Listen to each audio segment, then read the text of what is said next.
Patjetër që dua t'i jap të gjithë vlerat, të gjithë lojtarëve, nga i pari deri tek i fundit, kush ka ndetur më pak apo kush ka ndenjur më shumë, sepse të gjithë bashkë e kemi bërë këtë format më të suksesshëm e të gjitha kohrave. Tashmë kemi mbritur pothuajse në finish. Pse mendoj që e meritoi në finale? Sepse unë mendoj që pa çka respektit për lojën e gjithë secilit, ai që ka bërë më shumë apo ai që ka bërë më pak lojë, ky përveç se nuk është një format thjesht për të argëtuar, edhe për treguar lojtar, ky është një format me një audiencë shumë të lartë, që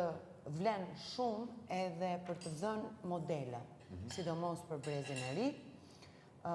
modele në rastin tim për shembull femrave,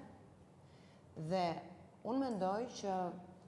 në këtë format vlen shumë edhe karakteri, edukata, mirësjellja, mesazhet që ti përcjell, mënyra se si ti sillesh, mënyra se si respekton njerëzit, pozitiviteti që sjell. Kështu që në këtë rast unë mendoj që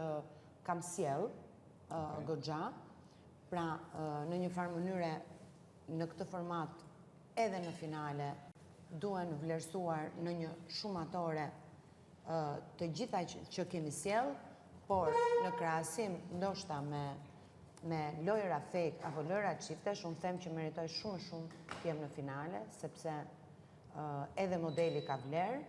dhe për këtë arsye mendoj që e meritoj.